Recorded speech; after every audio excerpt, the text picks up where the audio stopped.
안녕하세요. 경제 읽어주는 남자 김화성입니다. 반갑습니다. 인사 한번 부탁드릴게요. 안녕하세요. 월천재테크의 이주연입니다. 네, 반갑습니다. 지금 여러분은 3편을 보고 계시고요. 1편에서 부동산 공부법에 대해서, 그리고 2편에서는 소위 부동산 투자는 학세권을 봐야 된다. 학군이 중요하다. 어떻게 좋은 학군에 투자를 할 수 있을까? 그런 것들을 좀 말씀해 주셨는데, 이번에 세 번째 주제는 그러면 최상의 학군은? 뭐 이런 질문인 것 같아요. 뭐 정답지가 나와 있죠. 정답지가? 네. 네. 한번 말씀 한번 부탁드립니다. 학군이라고 하면 가장 이제 헷갈리시는 게 이제 뭐 떠오르는 것이 대치동, 목동, 중계동 딱 머릿속에 딱 떠오르잖아요. 네. 여기는 다른 학군지 학원가가 갖고 있지 않은 것을 갖고 중계동도 있어요. 그래요? 예, 갖고 있지 않은 것. 그 상계동 밑에 중계동? 예. 오. 그게 이제 처음 들었어요. 무조건 대치동이 여기에 있으면 네. 목동이 요 정도에 위치를 하고요. 그래요? 중계동이 이제 이 정도에 위치를 하고 나머지 그래요? 학군지가 있죠. 아. 그 대치동은 어디서든 모방할 수 없어요. 모방할 수 없다. 예, 독보적입니다. 네. 정말 독보적입니다. 네, 그렇군요. 전국구라고 보시면 돼요. 네. 대치동에 있는 아이들만 이용하는 학원관 아니에요. 전국에 있는 모든 초상위권 학생들을 전국에서 온다면서요? 대치동으로. 방학 때는 오지요. 예. 어. 그 전국에서 초상위권, 그래서 이제 특수 고등학교를 준비하는 학생들, 영재고라든가, 그 다음에 이제 대학교 때 의치안이라든가 특수 대학을 준비하는 학생들 같은 경우는 방학 때 대치동 오죠. 그렇게까지 살아야 되나? 저 그런 생각 많이 하는데요. 저는 그 생각이 좀 다른데요. 엄마들이 이제 가장 착각하시는 중에 하나가 요즘은 창의적인 세대여서 창의력을 키워주는 것이 훨씬 중요하다고 하세요. 네. 우리 아이가 창의적인 것을 어떠한 식으로 객관적으로 증명하실 건가요? 우리 아이를 구글에 취직시키고 싶어요. 우리 아이는 굉장히 창의적이에요. 블록도 너무 잘 만들고요. 로봇도 척척 만들어요. 네. 그래서요. 네. 저를 혼내지 마시고. 어떻게 입사를 시킬 거예요? 시청자분들. 예, 어떻게 입사를 시킬 거예요? 그러니까 기본적으로 이제 창의적이어야 돼요. 예전보다 훨씬 공부만 잘해서는 안 돼요. 공부를 잘해야 되지만 사회성도 좋아야 하고요. 네. 그 다음에 이제 혼자 업무를 해내는 수행력도 좋아야 되고요. 이제 그런 것들은 이제 공부를 잘하는 학생들이 책임감이 높기 때문에 이제 꼼꼼하게 완벽하게 완주를 잘하죠. 그 다음에 이제 그 대신 공부를 잘하면 사회성이 결여되기도 했잖아요. 네. 요즘은 공부를 잘하는 학생들을 운동도 많이 시키고 이제 학교에서 그런 다양한 것들을 원하기 때문에 많이 또 학생회장 이런 것도 이제 리더십도 있어야 하고 그런 것도 해주시고 또 하나는 창의적이라든가 아니면 이제 무슨 뭐 벤처를 할 수 있게끔 그런 다양한 이제 직업에 대한 카테고리 확장성까지도 엄마들이 다 준비를 해주세요. 어릴 때부터 밥상머리 교육이라고 해서 이제 직업에 대한 직업 의식도 어릴 때부터 한 초등학교 5, 6학년 정도면 이제 우리 아이가 어떠한 그 희망상 직업군을 가질지가 굉장히 직업이 정확하게 구체적으로 나옵니다. 그 직업군이 놀랍도록 다른데요. 이제 나는 뭐 벤처 사업가가 돼서 무슨 뭐 투자를 받아서 어떻게 할 거고 뭐 이런 얘기가 나오는 집들도 있어요. 그리고 이제 그 만약에 의대라고 하는 것은 공부를 하는 과정은 굉장히 힘들죠. 사실 저도 아이가 의사를 하고 싶다라고 하면 좀 갈등이 될 것 같아요. 공부 굉장히 대학 가서까지도 정말 쉬지도 못하고 젊은 청춘을 다 바쳐야 하고 그 다음에 또 이제 계속 아픈 사람을 상대하는 직업이기 때문에 많이 힘들고 술 많이 드시잖아요.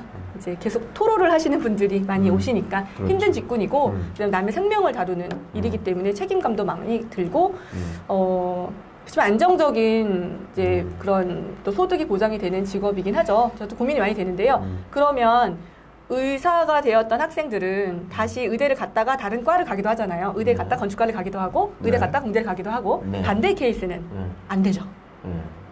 어렵죠. 직업을 선택할 수 있는 케이스가 그래도 좋은 대학교 그다음에 좋은 직군을 할 수 있으면 다른 직업도 할 수 있어요. 트라이 할 수 있어요. 나의 선택에 의해서. 그렇지만 이제 처음부터 그 갈 수 없는 부분이 한정이 지어지게 되면 그것은 그 직업군은 가볼 수 없는 카테고리가 되기 때문에 그렇다고 하면 이제 이것은 논란이 좀 있을 수 있겠지만 우리 아이가 학업에 찌들거나 공부에 좀 이렇게 어릴 때는 좀 뛰어놀았으면 좋겠다라고 하는 해맑은 생각을 갖고 계시다면 엄마가 반드시 재테크를 하셔야 돼요.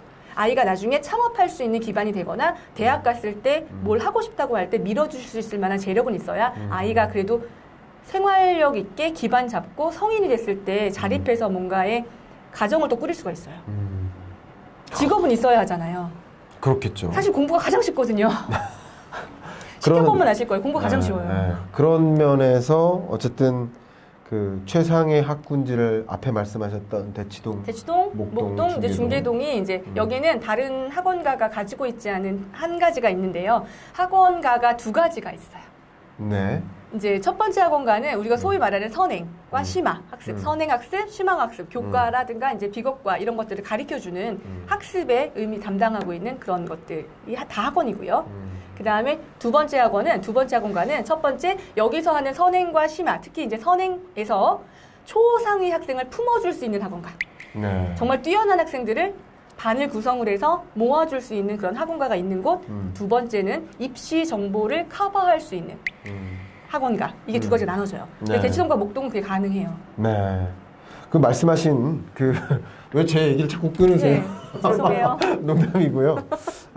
지금 말씀하신 이 학군, 이 최상의 학군까지는 꼽으셨는데 그렇다면 이 학군이란 것은 소위 아파트 매매 가격 혹은 주택시장 가격이 상승할 때 더 가파르게 오르거나 전반적으로 떨어질 때 더 덜 떨어진다거나 뭐 이런 특성이 있다는 뜻인가요? 책 뒷말에서는 그런 얘기를 했었는데요. 네. 상승기엔 날개를 달아주고 이제 하락기에는 방어가 되어주는 그런데 많이 오른 것은 또 하락할 때는 퍼센트 비율이 있기 때문에 또 많이 네. 떨어지죠. 예. 높게 어떻든 그 가치는 유지가 되기 때문에 그렇지만 입지가 땅은 기본적으로 입지 가치, 지분 가치잖아요. 네. 그 아파트는 연식은 점점 낡아가요. 처음엔 신축이지만 이제 낡아가죠. 그래서 이제 저희가 재활용하기 때문에 재건축, 재개발도 하는 거고요. 네. 그 입지 가치의 그 지분 평당 가격은 없어지지 않기 때문에 가격이 하락했다가 다시 되돌아왔을 때 다시 이제 또 제자리를 찾는 거죠. 네. 저는 기본적으로 네. 이 부동산 시장을 저는 이제 여러 가지 선행 변수를 바탕으로 이 소위 말하는 이 후행 변수를 이제 전망하는 방식이기 때문에 내년 정도 대략 한 1년에서 길어봐야 1년 반 정도를 이제 전망한다고 보통 표현을 하고 그 이상을 넘어가는 범주는 그냥 믿음이라는 표현을 써요. 제가. 그래서 예를 들면 2030년 아파트 가격이 어떻게 될 것 같아요? 뭐 이렇게 만약에 누군가 질문을 해주시면 그건 이제 전망이 아니고 저의 믿음이라고 이제 전제를 깔고 말씀을 드리는 편이거든요. 그러면 그런 믿음 하에서는 어떤 생각을 제가 갖고 있냐면 네. 기본적으로 그 지난 수십 년 동안 돈의 가치가 떨어져 왔잖아요. 네? 1980년대 500원짜리 주고 살 수 있었던 물건과 지금 그 500원짜리로 살 수 있는 물건이 달라졌잖아요. 그러니까 돈의 가치가 떨어진 거예요. 그러니까 돈의 가치가 떨어진 만큼 자산의 가치가 올라간 거죠. 어떤 특정 아파트만 가격이 올라간 것이 아니라 그러니까. 전반적인 가격, 잠실 아파트만 가격이 올라간 게 아니라 모든 아파트 가격이 반대의 경로로 올라갔다. 그래서 이제 믿음의 기초에서 말씀드리면 향후에 2030년까지도 돈의 가치는 더 떨어질 것이라고 생각하고 있기 때문에 부동산의 가치는 계속 상승할 것이다. 물론 이런 고점과 저점을 등락하면서 이런 플럭추에이션을 그리면서 우상향할 것이다 라고 보는 것이 이제 저의 기본적인 스탠스인데 그런 부동산에 대한 기대, 중장기적인 기대 그런 거는 혹시 어떤 식으로 갖고 계신가요? 말씀하셨다시피 저희가 중장기를 이제 예측할 때는 수요와 공급, 이제 인허가 착공, 그다음에 이제 들어올 입주 물량들을 환산을 해서 향후 10년치 정도, 그다음에 이제 노후 주택 양을 보고 멸실될 것들을 보고 계산을 하잖아요. 이제 신도시들의 분양 준비와 이제 그런 토지 보상이라든가 계획 이런 것들을 보고 종합적으로 판단을 하는데 이제 몇 해 동안은 이런 것들이 정책으로 인해서 많이 미스매치가 났어요. 그렇죠. 계산을 정말 열심히 하고 요즘 어플도 프로테크가 워낙 잘 돼 있기 때문에 계산을 쫙 해주는데 한 번은 프로테크에서 나와 있는 확정된 물량 갖고만은 좀 답이 안 나올 것 같아서 더 남들보다 빨리 정보를 알고 싶잖아요. 그래서 18년도에 관리 처분을 수립한 계획을 하고 있거나 곧 인가가 날 것 같은 것을 정말 수기로 다 셌어요. 정말이에요. 엑셀에 전부 다. 이제 조사를 같이 연구소에서 같이 했죠. 그래서 이제 계획을 그래서 이제 2022년 정도면 과공급이다. 굉장히 위험할 것이다. 그때는 일시적으로. 과공급은 무슨 그때 그 준비되어 있었던 그 관리처분들이요. 계속 딜레이. 분양도 계속 그럼요. 딜레이. 예. 그러니까 이제 요즘엔 그러니까 단기, 항상 뭐 3, 4년 전 것들은 이런 식으로 해서 저희가 물량을 미리 예측하기도 했었어요. 네네. 그게 왜 했었냐면 임대사업자 묶었던 물량이 쏟아지는 시기와 맞물릴 것인지가 궁금했기 때문이었는데요. 지금은 이러한 예측이 무색할 정도로 정책이 계속 개입을 하고 있고 이제 인위적으로 작용을 하고 있기 때문에 네. 가장 핵심 키는 이제 1기 신도시가 많이 낡아가고 있는데 지금 현재 서울에서 하고 있는 재건축은 정말 그 80년대 아파트들이에요. 네. 70년대 아파트들도 사실 못하고 있는 경우가 네. 그것도 1차를 못 끝냈어요. 사실 끝냈어야 돼요. 여의도, 목동 이런 데 다 끝났어야 되는데 그리고 이제 상계동, 네. 1기 신도시가 지금은 이제 준비를 하고 있는 단계 체력으로 안전진단이라든가 추진이라든가 그리고 서울에 있는 90년대 차 아파트들도 리모델링을 약간 시동을 걸어놓는 이런 단계들을 해놔야 이제 1기 신도시가 입주를 할 때 3기 신도시가 입주를 할 때 1기 신도시의 그런 이제 물량들이 멸실을 하면서 글로 이제 입주를 하고 그러면 싹 맞아떨어지잖아요, 이게. 그렇죠. 멸실 물량과 입주 물량이 사실 이것이 가장 좋은 해법이라고 생각을 했었는데 네. 지금은 이런 수급들이 다 온통 꼬였어요. 그래서 3기 신도시가 몰릴 때쯤 입주할 때쯤 이제 지금 지연됐던 이런 재개발 재건축들도 그때 밀어내는 물량들이 맞닿을 것이고 일시적으로 계속 상승만 할 수는 없어요. 네. 이제 상승을 이렇게 할 것이라고 생각하기 때문에 집을 못 사시는데 상승은 사실 하기지만 이렇게 하거든요. 하긴 해요. 그렇죠. 그렇지만 이렇게 네. 1년에도 한 번씩 조정을 꼭 주잖아요. 그럼요. 네. 조정이 길고 상승이 점점 짧아지죠. 지금 이제 SNS를 많이 하니까 네. 집값이 상승했다라고 하면 다 하세요. 동시에 뭐가 계약됐대. 네. 얼마에 실거래가 곧 찍힐 거야. 네. 실거래가 아직 안 나왔는데 네. 이미 계약한 걸 알고 계시는 거예요. 그렇구나. 그래서 상승장이 정말 짧고 또 이제 대책이 나오면 또 길게 쉬었다가 이걸 계속 반복하고 있어서 이렇게 올라가요. 네. 대신 결과적으로는 떨어져서 조정이 돼도 싸게 2, 3년 뒤엔 그만큼 싸게 살 수 옛날 가격으로 돌아갈 수는 없단 말이에요. 이런 것들을 감안할 때는 그래도 내가 살 집이라면 아주 이상하지 않을까. 그 약간 반드시 수요가 있어야 돼요. 반드시 수요가 있는 집을 가지고 계시는 것은 매우 중요해요. 제가 친애하는 작가가 2번째 책을 냈는데 그 책에 되게 좋은 문구가 나와요. 네. 집은 집을 팔아서 사는 거예요. 네. 현금으로 살 수가 없어요. 우리 계속 현금 가치에 대한 이야기를 하잖아요. 내가 원하는 집을 저축한 돈으로 대출 없이 사려고 하면 야속한 시간이 흘러서 인플레이션이 발생을 하는 거예요. 현금은 그대로 있는데 자산은 인플레이션이 일어나서 내가 원하는 집을 그 가격에 살 수가 없게 되는 거예요. 그래서 뭐든지 자산으로 교환한 그것이 주식이 되었던 작은 집이 되었던 해서 교환을 해야 돼요. 네. 그렇게 이제 갈아타셔야 되거든요. 그런 걸 따진다면 좋은 표현이죠. 지금이라도 자산에 갈아타시기 위해서 무언가의 자산 활동은 그러니까 자산 재테크라는 것을 무엇이든 하실 필요는 있어요. 30년을 전망하는 것은 사실 지금 현재 정부의 입장에서는 굉장히 어려운 일이에요. 그래서 주택을 전망하시는 분들이 사실 되게 답답해하는 게 이러다가는 멸실할 시기도 놓치고 그러면 집은 더 낡아가고 그러면 지금 정말 좋은 1기 신도시들은 낡아가는데 3기 신도시를 벌써 입주를 하고 그러면 이제 여기가 멸실할 때는 다시 4기 신도시를 만들어서 이렇게 할 수는 없잖아요. 네. 그런 것들을 많이 고민하고 지금 갖고 가는 10년 뒤에는 이제 사실 걱정이 그거죠. 근데 3기 신도시를 10년 뒤라고 하면 정말 욕먹겠어요. 정말 말씀하신 것처럼 이 소득의 증가 속도가 자산 가치의 증가 속도보다 느리기 때문에 그냥 소득을 모아서 언젠가 자산에 올라타겠다라는 것이 굉장히 어려운 일이 되고 있죠. 특히 코로나19 이후에 아파트 평균 매매 가격을 기준으로 했을 때 대략 한 14.7% 이렇게 상승했는데 가구 소득의 증가 속도는 1.3%에 못 미칩니다. 그러니까 이렇게 가구의 소득의 증가 속도가 이 부동산 자산 가치의 증가 속도를 밑돌고 있기 때문에 그냥 소득을 가지고 집을 산다라는 그런 생각 자체가 상위 몇 %의 근로소득자가 아니고서야 굉장히 어려울 수 있겠다. 그래서 평균 근로소득자들의 경우에는 어쨌든 말씀하신 것처럼 집을 팔아서 집을 사는 것이다.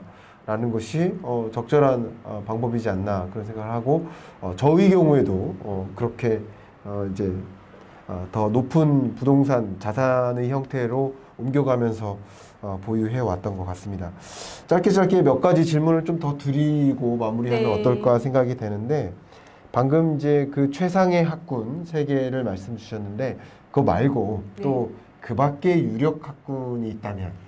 엄마들은 대부분 알고 계시는데요. 이제 신혼부부 분들을 위해서 잠시 설명을 드리면 이제 최상위 학군은 대치동, 목동, 중계동에 있다고 말씀을 드렸고요. 이제 서울이 권역이 4군데로 나눠져요. 네. 남쪽에는 강남에 대치동이 있는 거고, 네. 서쪽에는 목동이 있는 거고, 네. 이제 동북 쪽에는 이제 중계동이 있는 거고, 서북 쪽이 비어요. 네. 서북 쪽에 아파트가 많지 않았었거든요. 그렇죠. 지금은 재개발을 많이 해서 아파트가 많이 생겼어요. 뉴타운이 네. 많이 생기면서. 오. 그렇지만 예전에는 다 주택이었어요. 그래서 학원가라고 하는 것이 생기지 않아서 일산에 있었죠. 네, 일산 학원가. 일산의 학원가 너무 좋잖아요. 그리고 이제 경기도의 제1학원가라고 하는 학원 수가 가장 많은 곳은 평촌이에요. 그렇군요. 평촌은 평촌 일대에 있는 모든 네. 신도시를 다 품어요. 네. 학원, 그다음에 이제 옆에 있는 또 다른 도시, 그다음에 안양 1번지라고 해서 범안양권, 그리고 이제 과천도 과천 내에서도 소화하지만 평촌 학원가까지 오기도 하거든요. 그 인덕원, 네. 의원까지 다 품는 곳이 평촌 학원가이고요. 예. 거기 또 외곽순환도로가 있어요. 그래서 왔다 갔다 하기도 굉장히 좋은 위치에 있고요. 또 이제 분당이라고 하는 곳에 또 학원이 교육이 굉장히 또 교육률이 좋기 때문에 네. 그 분당까지는 삼성전자권이라고 봐도 돼요. 그래. 삼성전자가 굉장히 큰 역할을 하는데요. 삼성에 종사하고 계시는 네. 그 인원수가 근로자 수가 굉장히 많습니다. 네. 타 대기업에 비해서. 그렇겠죠. 그래서 이 동남벨트라고 하는 경부라인이라고 하죠. 이 경부라인의 신불당, 천안에 있는 신불당, 네. 그 다음에 이제 동탄, 광교, 그다음에 수원, 그다음에 이제 수지, 죽전, 분당, 잠실 요 영역까지는 이 삼성전자 분들이 많이 주거로 선호하시는 그 출퇴근지예요. 셔틀버스가 가기도 하고 요 지역들은 대부분 학구율이 높아요. 그러면 지금 말씀 나온 영역 말고 네. 지금 제가 한 가지 궁금해진 게 너무 개인적인 궁금함인지 모르겠지만 평택에 이제 삼성전자 굉장히 크게 들어섰는데 혹시 가보신 적이 있을지 모르겠지만 그렇다 그러면 평택은 어떻게 생각하시는지? 평택에 이제 평택 고덕 있고요. 네, 고덕. 그다음에 이제 지제 이렇게 네, 두 군데가 네. 크게 큰데요. 네. 여기는 이제 그 동탄이 가장 워너비인 곳이고요. 이제 네. 그 경계는 조금 다르긴 하지만 동탄이라는 큰 이제 신도시가 굉장히 어마어마하게 지어졌잖아요. 그렇죠. 그래서 거기가 어쨌든 워너비일 것이고 그 동탄에 입성하지 못하시는 분들 중에서 이제 내 집 마련을 하면서 이제 하실 분들의 수요는 반드시 있을 것 같아요. 네. 그 지금 현재 병점이라든가 동탄 원이라든가 동탄 1기 신도시라든가 아니면 병점 그다음에 오산 세교 이렇게 인근에 있는 많은 기존의 동탄 2기 신도시가 생기기 전에 네. 원래 생겼던 도시들이 있어요. 그 도시들이 이제 연식이 낡아가기 시작하면 이제 거기서 또 신축을 희망하시면서 이사 가실 분들은 거기 이제 아파트가 군락이 생기기 때문에 그럴 분들한테 괜찮지만 여기가 막 정말 명문 학군이 생겨서 그러니까 여기는 직주 근접과 신축 아파트의 밀집 지역으로 보시는 것이 좋으실 것 고덕과 같아요. 지제. 예, 벌써 많이 올랐어요. 그러면 벌써 입주할 때 그 분양했을 때에 비하면 지금 현재는 가격이 많이 상승했어요. 이런 지역은 상대적으로 학군으로서는 좋은 의미가 없지만 그래도 이제 신혼부부라든가 예. 아이가 어린 미취학 학력기 아이들을 그러니까. 가지고 계신 분 이제 가지고 계시는 가정이라면 그 단지들 중에서도 이제 거기도 이제 단지가 많이 생기잖아요. 네. 그 단지 중에서 어느 단지가 워너비 단지가 될 것인지 그러니까 어디라도 다 있다 그랬잖아요. 그 동네 워너비가 이 네. 동네 살고 싶고 그 단지 살고 싶은 곳이 생기는데 아까 말한 공식을 살펴보시면 돼요. 근린상가가 있고 네. 학원가가 생길 만한 그 다음에 초등학교를 품고 있고 찻길 건너지 않고 그 다음에 거기 초등학교 중학교 같이 붙어 있으면 더 좋고 네.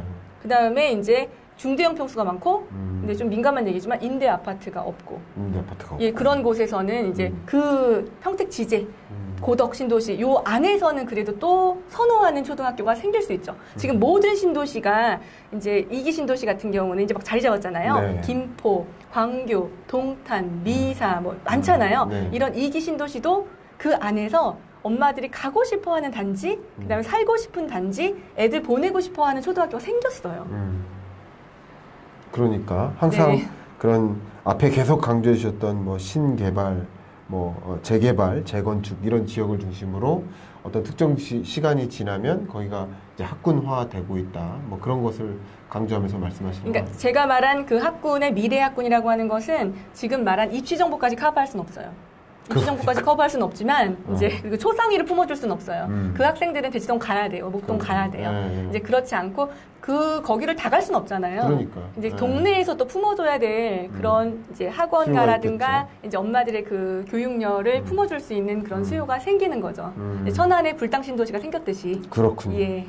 정말 학군에 관한 모든 것, 우리 부동산 투자에 있어서 소위 학세권이라는 관점에서 정말 많은 이야기 해주신 월천 재테크 대표님의 말씀 귀담아 들었습니다. 여러분도 충분히 도움 되셨을 거라고 생각이 되고, 여러분이 재테크 하시는데, 부동산 투자하시는데 많은 것들 잘 방향성 이렇게 잡으시면서 결정하시는 데 도움이 됐으면 좋겠습니다. 이상으로 오늘 마무리할까 합니다. 인사드리겠습니다. 감사합니다. 고맙습니다. 네.